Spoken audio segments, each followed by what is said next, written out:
En el polvo abrasador del sur de Italia, donde el aire parecía cortar los pulmones, miles de guerreros romanos marchaban en completo silencio. Sus armaduras chirriaban por la sal del sudor, sus pies se hundían en el polvo del camino y bajo las uñas, sangre. Hace 2000 años no era simplemente una marcha, era una prueba que quebraba cuerpos y espíritus. 1000 kilómetros en 30 días, y aquellos que se quedaban atrás no les esperaba la clemencia, sino la muerte. La pregunta que aún inquieta a los historiadores: ¿por qué Roma obligó a sus hombres a avanzar hasta el último paso, incluso cuando cada paso se convertía en una tortura? Los historiadores escribieron que tales marchas no eran poco comunes durante la República tardía y el Imperio temprano. Uno de los más conocidos fue el avance de las tropas de Gayo Julio César durante las guerras gálicas, cuando las legiones recorrieron cientos de kilómetros para tomar al enemigo por sorpresa. Según Polibio, los soldados romanos podían recorrer hasta 30 kilómetros al día con todo su armamento, pero hubo casos en que esta distancia alcanzaba los 40 kilómetros o más, una marcha de la muerte en el sentido literal. Cuando las placas de bronce de las cotas de malla se clavaban en los hombros y la piel bajo las correas del casco se convertía en llagas, hasta los más fuertes comenzaban a temblar. Así comenzaba el Iter Magnum, la Gran Marcha, una forma especial de movimiento militar donde no existía la piedad. Este término, que se encuentra en las fuentes romanas, no significaba simplemente un camino, sino una dura prueba de disciplina, voluntad y lealtad. Imaginen filas de legionarios marchando a un ritmo uniforme, no por estética sino por supervivencia, ya que cualquier alteración del ritmo podía causar el caos. El polvo, como humo sobre el campo de batalla, se asentaba en sus rostros. El olor a sudor, sangre y hierro se mezclaba en uno solo. Alguno caía y no se levantaba. Otro seguía apretando los dientes, porque sabía que quedarse atrás significaba morir no por la espada del enemigo, sino por el desprecio de los suyos. En ese momento, cada guerrero se convertía en parte de una máquina que no se detiene. No era simplemente una legión, era un organismo vivo, donde la debilidad de uno podía matar a muchos. El centurión, un oficial superior que comandaba 100 soldados, marchaba al lado, observando atentamente cada paso. Su mirada era fría, pero en esa mirada residía la esencia de Roma: resistir a toda costa. Según los hallazgos arqueológicos, se sabe que el peso del equipo de un legionario alcanzaba los 30 kilogramos. La coraza metálica, el pilum, una pesada jabalina, el gladius, una espada corta, el escudo, una olla para cocinar, comida para varios días, una tienda de campaña, incluso herramientas para fortificar el campamento, todo esto sobre la espalda.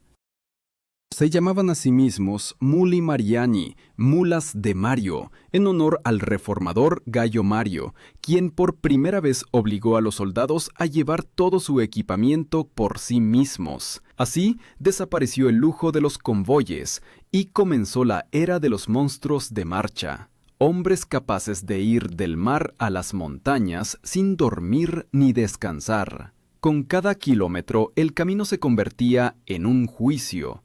De día, un infierno, de noche, frío y el zumbido de las cigarras. Pero César no conocía la piedad hacia la fatiga. Él escribió que la disciplina es lo que convierte a una multitud en un ejército. Y esta disciplina no nacía en el campo de batalla, sino en el camino. Cada paso los acercaba a su objetivo, pero nadie sabía dónde estaba el final. Y precisamente en esto reside la paradoja romana. Un imperio que creó caminos los convirtió en un instrumento de sufrimiento. Los caminos por los que marchaban los vencedores se convertían en caminos de mártires. Y aún así, a pesar del dolor y la sangre, ellos marchaban, porque sabían, en Roma no hay piedad para los que flaquean. Al que caía lo dejaban atrás. Quien sobrevivía se convertía en parte de la leyenda. Y fue precisamente esta leyenda, nacida en el polvo y el sudor, la que apenas comenzaba su camino. Antes del inicio de cada gran travesía, el ejército romano se preparaba como si no fuera a una marcha, sino a la eternidad. Al amanecer, cuando el aire aún estaba frío, pero el cielo ya teñido con la sangre del sol, los centuriones recorrían la formación. Se oía el tintineo del metal, los gritos de órdenes, el estruendo de los escudos, y entonces comenzaba lo más terrible, la distribución de la carga. Desigualmente, no al azar, cuanto más experimentado el soldado, más pesada la carga. Tal era la justicia romana. El legionario llevaba a la espalda no solo armas, sino también su propia sombra, todo lo que podía salvar o matar. Según los cálculos de los arqueólogos, el peso total del equipo alcanzaba los 40 kilogramos. Armadura, espada, lanza, un gran escudo, provisiones, herramientas, estacas para fortificaciones, incluso un caldero para cocinar. Todo esto colgaba de un travesaño de madera, echado sobre el hombro. Los soldados llamaban a este instrumento furca, horca, símbolo de la resistencia romana. La propia formación de la legión antes de la marcha recordaba un ritual. Cada uno sabía su lugar. Delante marchaban los exploradores, especuladores, guerreros esbeltos y resistentes, capaces de detectar las huellas del enemigo donde otros solo veían polvo. Detrás de ellos los ingenieros, luego los legionarios y tras ellos el convoy con las reservas de grano y aceite. Cerraban la columna los oficiales y los jinetes, asegurándose de que nadie se quedara atrás. Si alguien caía, lo levantaban no para ayudarlo, sino para castigarlo. Roma no conocía la piedad hacia los débiles. Pero la crueldad tenía un sentido. Sin disciplina, el ejército perecía más rápido que por las espadas del enemigo. Tácito escribió: «El orden salva, incluso cuando los dioses dan la espalda». Este era un principio grabado en la carne de cada soldado, y por eso en la marcha reinaba el silencio, solo el rítmico golpeteo y el chirrido de las armaduras. La primera prueba comenzaba a las pocas horas de camino. Cuando el sol se elevaba, el calor cubría a la legión, como un manto ardiente. El aire temblaba, la arena se pegaba a los labios, los guerreros jadeaban, sus labios se agrietaban, la armadura les quemaba la piel. Un solo paso se convertía en una batalla contra el cuerpo. Así comenzaba la verdadera marcha romana. Los soldados llamaban a este proceso iter, que significaba camino, pero este camino rara vez llevaba al descanso, a veces a la muerte. Aquellos que caían sin permiso para detenerse recibían el castigo del fustuarium, ser golpeados con palos hasta la muerte por sus propios compañeros. Esto no era simplemente una ejecución, sino una demostración. Nadie debía ser más débil que la formación. Las investigaciones arqueológicas de las calzadas de la Vía Apia muestran, las marchas romanas transcurrían sobre losas perfectamente colocadas, pero esto no facilitaba el camino. La piedra reflejaba el calor, volviendo inútil el calzado. La piel se quemaba, los pies se cubrían de ampollas. Precisamente por eso, los legionarios se envolvían los pies con trapos untados con grasa, para soportar de alguna manera el fuego bajo sus pies.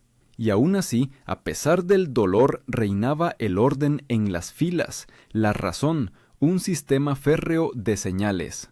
Un sonido de cuerno, alto. 2, formación. 3, movimiento. Este instrumento se llamaba tuba, una trompeta de bronce, una voz que sometía a miles.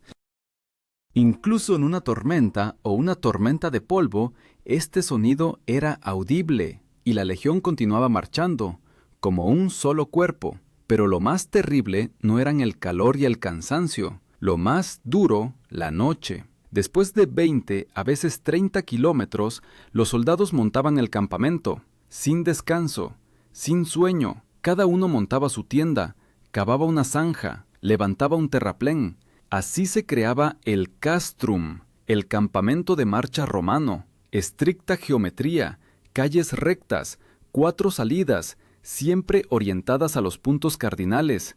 Incluso aquí, orden. Incluso después de un día agotador, disciplina. Uno de los historiadores romanos escribió que el soldado de Roma aprendía a combatir con la pala antes que con la espada. Y esto era verdad.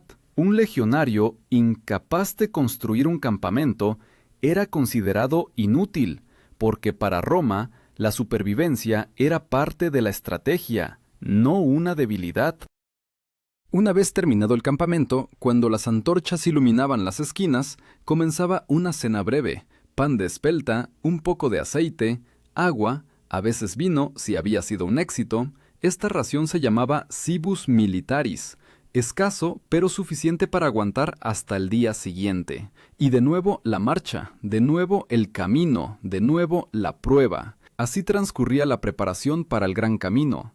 Y en esta preparación ya se ocultaba la tragedia, pues nadie sabía quién llegaría al final. El cuerpo sobrevivía mientras obedecía a la razón, y la razón a la orden. Cuando la legión romana se ponía en marcha, no iba simplemente en busca de gloria, iba a probar dónde se hallaba el límite entre el hombre y la máquina, entre la voluntad y la muerte. Y cuando el amanecer teñía el cielo, la columna volvía a la vida. La señal de la trompeta, los pasos, el aliento de miles de pechos. Roma comenzaba a moverse, y el mundo se sometía a este movimiento. El inicio de la marcha siempre se sentía como una sentencia.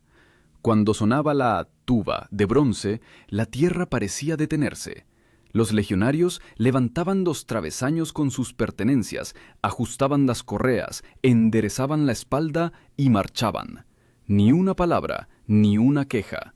Solo el ritmo sordo de los pasos y el tintineo del metal. Cada uno sabía, si te retrasabas, caerías bajo las ruedas de la historia. El movimiento comenzaba al amanecer. Los comandantes formaban a los soldados en estricto orden. Delante iba la vanguardia, los mejores combatientes. Luego, el centro, donde se portaban los estandartes, y cerraba la columna el pesado convoy de carga. Toda la masa de la legión podía extenderse por varios kilómetros. Polibio escribió que la columna del ejército romano, si se desplegaba en formación de marcha, se extendía como una serpiente viva, una brillante escama de escudos y lanzas. Este espectáculo infundía terror incluso a los aliados. El primer día siempre era el más cruel. El cuerpo aún no se había acostumbrado al ritmo. Los pies ardían, los hombros dolían intensamente. Los soldados sabían, si no soportabas los primeros 100 kilómetros, no soportarías nada. Por eso, los primeros días los llamaban dies ferrum, días de hierro. Era entonces cuando se manifestaba la esencia de la legión, no la fuerza, sino la paciencia. Los romanos tenían un término para la formación en la que marchaban en columna, manteniendo estrictamente el ritmo: acmen. Esta palabra significaba más que un simple movimiento, era un símbolo de coordinación, cuando cientos de cuerpos se movían como un mecanismo único. Ninguna conversación, solo los sonidos de los pasos y la respiración. En tales marchas nacía la fuerza que más tarde los enemigos llamarían invencible. Pero este camino era un tormento. Al mediodía, el aire sobre las piedras temblaba como sobre una fragua. Las cotas de malla se volvían calientes como brasas. Las correas se clavaban en la piel. La espalda ardía. Algunos legionarios intentaban protegerse, cortaban forros de lana, se frotaban el cuerpo con grasa, pero nada ayudaba. Incluso cuando los labios se agrietaban por la sed, no se podía beber sin una orden. Agua, solo a la señal. Así se ponía a prueba la lealtad. El centurión marchaba al lado, vigilando la formación. Su voz podía resonar de repente, una orden corta que llegaba como un latigazo. A veces levantaba su vara, la vitis, símbolo de autoridad, y golpeaba la espalda de aquel que se desviaba del paso, no por crueldad, sino por necesidad, porque si uno se desviaba, significaba que otro podría caer al lado, y entonces toda la formación perdía el ritmo. Roma odiaba el caos. Hacia el mediodía los guerreros perdían la noción del tiempo. El único punto de referencia era el sonido de la trompeta, la señal de alto. Entonces toda la legión se detenía como un solo cuerpo, y en ese silencio, entre el polvo y el calor, se podía oír cómo alguien caía, a veces, para siempre. Nadie levantaba a los caídos, solo la guardia nocturna recogía sus cuerpos y los enterraba al borde del camino. Estas tumbas son halladas por los arqueólogos hasta el día de hoy, sin nombres, sin inscripciones, solo fragmentos de calzado y cierres de hierro. Al anochecer, los pies se convertían en heridas, la piel de las plantas se desprendía en capas. Entonces los guerreros se ataban trozos de tela empapados en vinagre a los pies. Quemaba, pero mataba la infección. Así se salvaban de la gangrena. Este método lo mencionaba incluso Vegecio, un escritor militar que describía cómo la resistencia salvaba al ejército de la perdición. Cuando la legión se acercaba a los puertos de montaña, comenzaba otra tortura, el frío. En las montañas de Italia las noches son gélidas y la armadura se convertía en una coraza helada. Debajo, vapor, y bajo el vapor, heridas.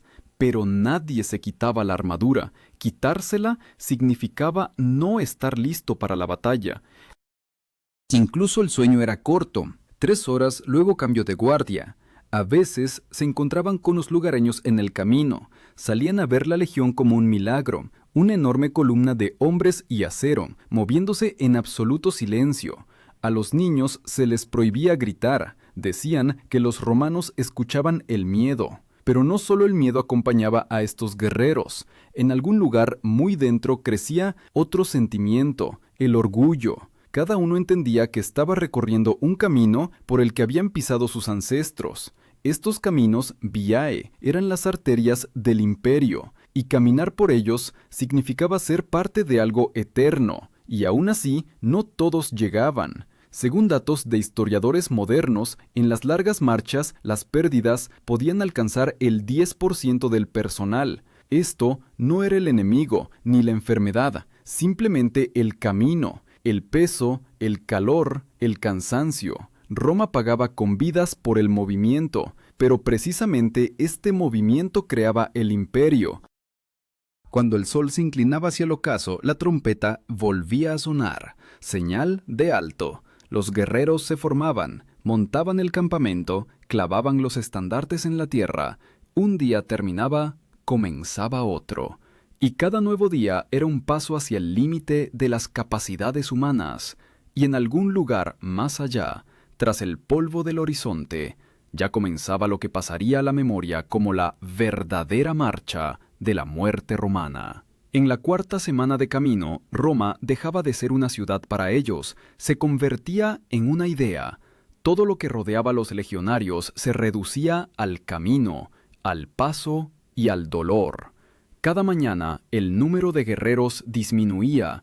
Algunos morían de agotamiento, otros de calor o enfermedad. Algunos simplemente desaparecían por la noche, sin poder soportarlo. Pero nadie se atrevía a hablar de la pérdida. En la formación no se podía pronunciar ni siquiera el nombre del fallecido. Su lugar era ocupado por el siguiente. Las crónicas romanas informan que hasta 6.000 hombres podían emprender tales marchas. De ellos, la mitad regresaba. Y aunque las cifras exactas siguen siendo objeto de debate, todos están de acuerdo. Para sobrevivir, se requería no solo un cuerpo, sino también una mente de acero.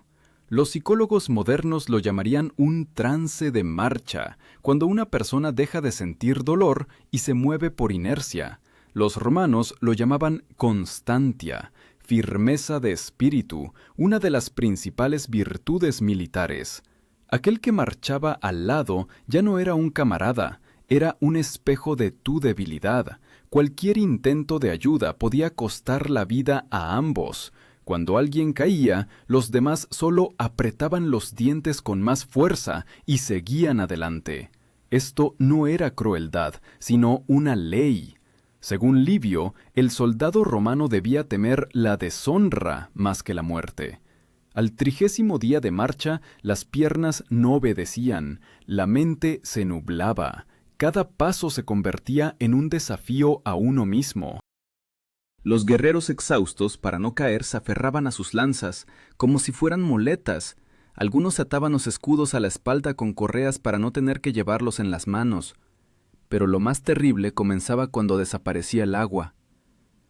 Según las descripciones de los autores antiguos, la columna podía atravesar valles secos, donde el sol quemaba todo lo vivo. Entonces el agua se convertía en un valor más preciado que el oro. Se la repartían a puñados, a gotas.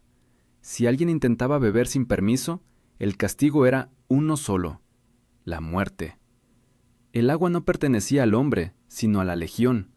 Para aliviar un poco el sufrimiento, los guerreros se frotaban el cuerpo con arena para que el sudor se evaporara más lentamente.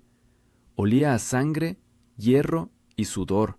Las armaduras dejaban marcas en la piel como quemaduras. Estas marcas las encontraban los arqueólogos en los restos, huellas de correas y cierres, incrustadas en el hueso. Incluso los esqueletos atestiguan lo insoportables que eran estas travesías. En tales condiciones, ni siquiera los oficiales tenían privilegios. El legado, comandante de la legión, marchaba junto a sus soldados. Su tienda se montaba en el centro del campamento, pero durante la marcha él cargaba el mismo peso. La Virtus Romana no toleraba distinciones. El comandante debía sufrir junto con sus subordinados. Precisamente esto provocaba una lealtad fanática. Uno de los elementos más importantes de la marcha, el signum, el estandarte de la legión, lo llevaba el signifer, un guerrero cuya vida valía más que la de decenas de otros. Perder el estandarte significaba perder el honor, e incluso si moría de agotamiento, el estandarte seguía siendo llevado por otros para que no cayera en el polvo. Apiano escribió que durante las largas travesías, los guerreros a menudo no miraban el camino, sino el estandarte, como un faro, como un recordatorio de por qué marchaban. Pero no solo la fatiga era el enemigo. En las montañas, en las laderas y los puertos, los legionarios tenían que enfrentarse al frío y a la lluvia. Las pesadas cotas de malla se empapaban de agua, volviéndose aún más pesadas.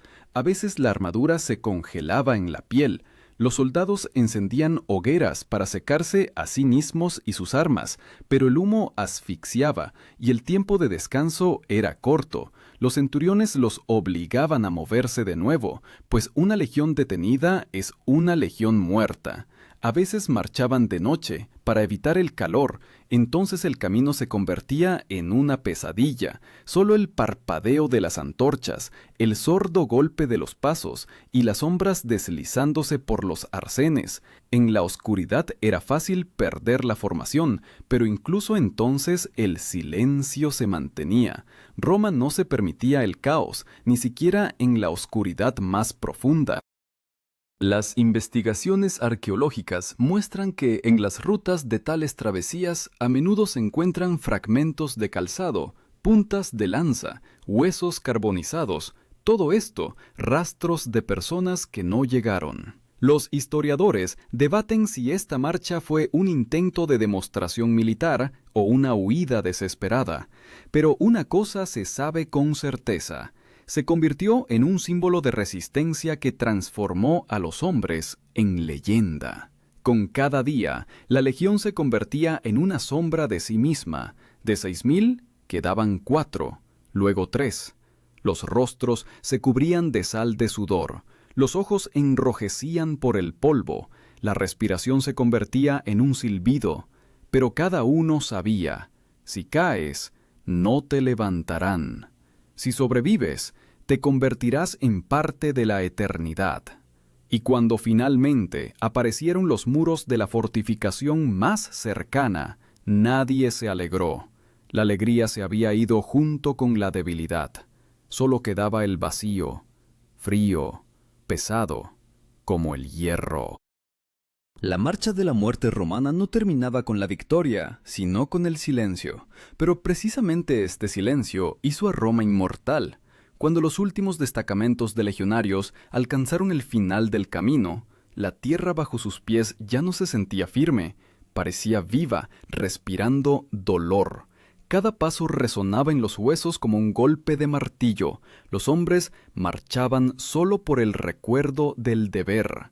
30 días de camino, 1000 kilómetros, y cada metro empapado en sudor y sangre. Pero Roma no daba descanso. Incluso aquí, en la meta, comenzaba una nueva disciplina, la inspección de los vivos. Los primeros días después de la marcha se consideraban los más peligrosos. El cuerpo se negaba a obedecer, pero era entonces cuando comenzaban los desfiles y las listas.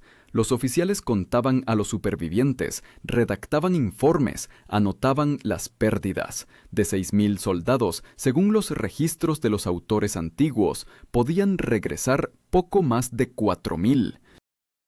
Los demás se quedaron en los caminos sin lápidas ni memoria, pero en Roma se consideraba de otra manera. Los caídos no desaparecieron, ellos entregaron el cuerpo por el orden. En esta etapa comenzaba la verdadera culminación, una prueba no del cuerpo sino del espíritu. Los guerreros exhaustos debían construir fortificaciones, levantar el campamento y estar listos para el ataque. Nadie tenía derecho a desplomarse. Incluso después de un mes de movimiento ininterrumpido, los comandantes no solo verificaban la disciplina, sino también la fe, en Roma, en la legión, en sí mismos. Esta fe se llamaba virtus, valor, virtud, acero interior, que hacía del soldado un símbolo. Los arqueólogos que estudiaban las fortificaciones romanas en la región de Campania del norte encontraban rastros de hogueras en las que se mezclaban carbón y huesos carbonizados. Parece que algunos de los fallecidos simplemente los quemaban para no contagiar a los demás.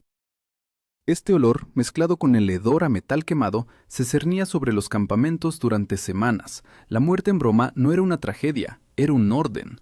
Los centuriones, cuyas filas se habían raleado, marchaban por la formación en silencio. Sus varas vitis ya no se levantaban para los castigos. No había a quien castigar.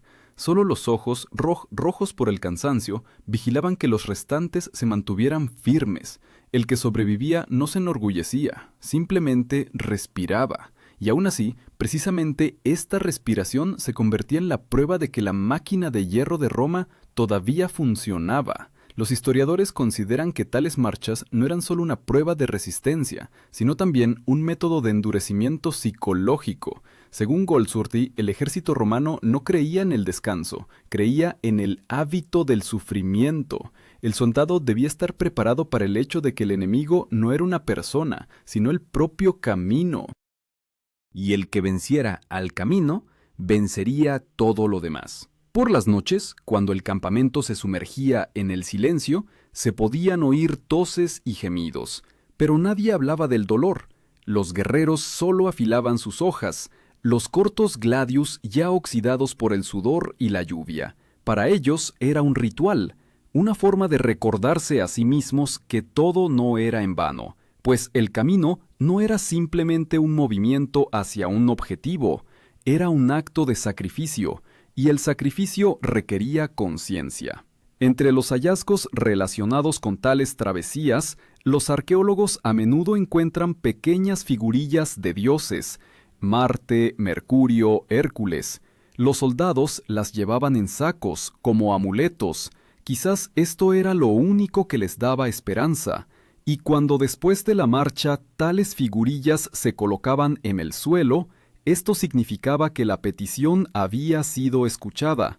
Ellos habían sobrevivido. El legado, comandante de la legión, daba la orden de registrar los nombres de los supervivientes en tablillas, tabulae militum. Estos registros se guardaban en el cuartel general, y cada uno que llegaba al final recibía una anotación equiparada a una condecoración militar, pero no con dinero, no con tierras, sino con gloria. Pero en Roma se consideraba de otra manera. Los caídos no desaparecieron, ellos entregaron el cuerpo por el orden. En esta etapa comenzaba la verdadera culminación, una prueba no del cuerpo, sino del espíritu. Los guerreros exhaustos debían construir fortificaciones, levantar el campamento y estar listos para el ataque. Nadie tenía derecho a desplomarse. Incluso después de un mes de movimiento ininterrumpido, los comandantes no solo verificaban la disciplina, sino también la fe en Roma, en la legión, en sí mismos.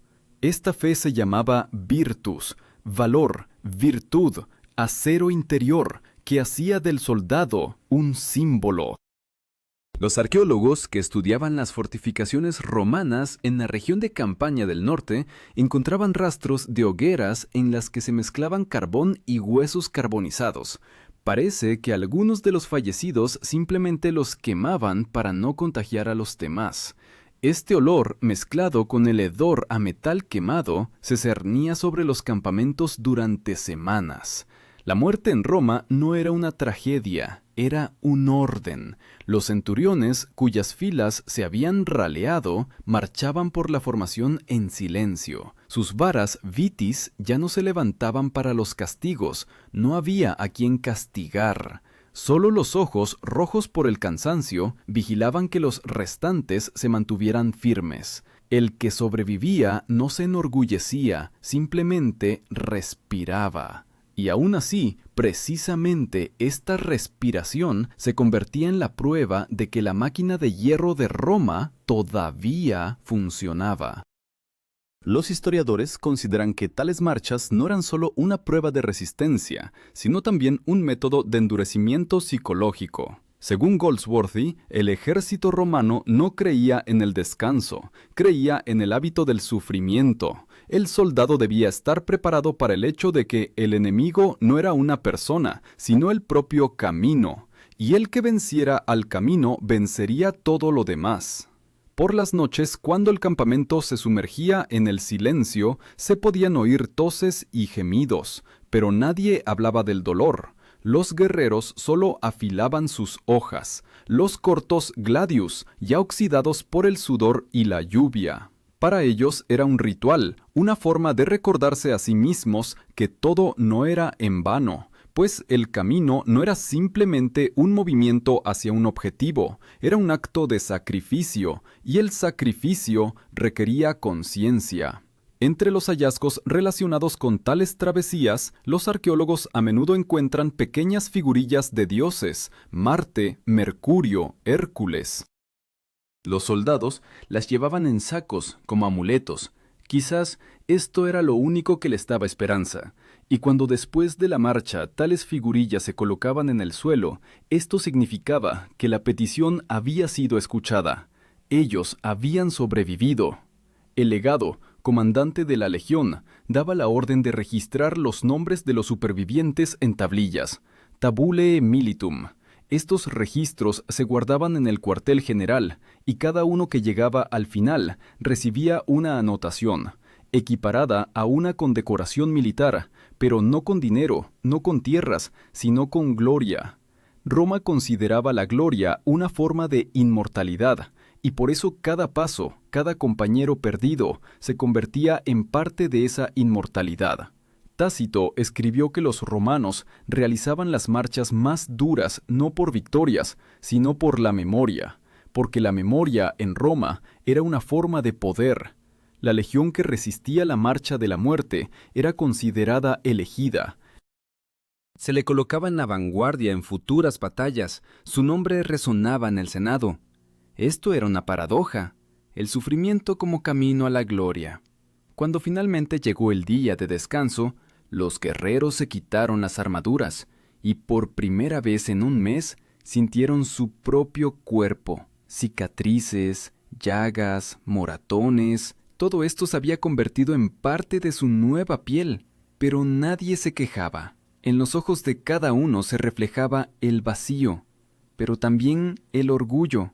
Habían llegado, habían demostrado que el hombre puede ser más resistente que el hierro. Y aún así, en medio de este triunfo silencioso, flotaba una pregunta que aún no se apaga. ¿Para qué? ¿Para qué obligaba al imperio a su gente a llegar al límite, cuando cada milla se convertía en una tortura? Quizás la respuesta era simple. Roma creía que solo aquel capaz de vencerse a sí mismo era digno de gobernar el mundo, y en esta creencia se ocultaba un gran precio. Porque el camino por el que marchaban los legionarios no solo llevaba a la gloria, llevaba al límite de las capacidades humanas, y más allá de ese límite comenzaba lo que más tarde se llamaría la inmortalidad del imperio. Al amanecer, cuando el primer rayo de sol cortó la niebla, la legión volvió a estar en formación. Ni tambores, ni fanfarrias, solo el aliento de cientos de personas que habían sobrevivido contra todo pronóstico. Miraban hacia adelante, hacia donde comenzaba un nuevo camino. El comandante no pronunciaba discursos. En Roma no existía la palabra descanso, solo el avance, mientras el cuerpo sostuviera la lanza. En la plaza de armas yacían montones de armas de los caídos, espadas sin dueños, lanzas rotas, escudos con emblemas descoloridos. No se las llevaban. Un romano no tenía derecho a la memoria personal. Todo pertenecía a la legión. Por la tarde, estas reliquias serían quemadas en una única hoguera y las cenizas esparcidas al viento. Así desaparecían los débiles, y así nacía la leyenda. Algunos de los supervivientes escribieron más tarde: lo más terrible no comenzó en el camino, sino después de él, cuando de repente se hizo el silencio, cuando los músculos, acostumbrados al dolor, no sabían qué hacer sin él. Esa quietud los volvía locos, y muchos pedían una nueva marcha, solo para no escuchar sus propios pensamientos. Roma no creaba héroes, forjaba un mecanismo. Cada guerrero era una pieza, cada paso un engranaje en una enorme máquina, y precisamente por eso el imperio perduró siglos, se alimentaba del sufrimiento de sus soldados, y si el camino era su infierno, entonces Roma era su paraíso, frío, despiadado, eterno. Cuando el sol finalmente salió, la legión avanzó de nuevo. El polvo se levantó, cubriendo la tierra, y parecía que no marchaba un ejército, sino la historia misma.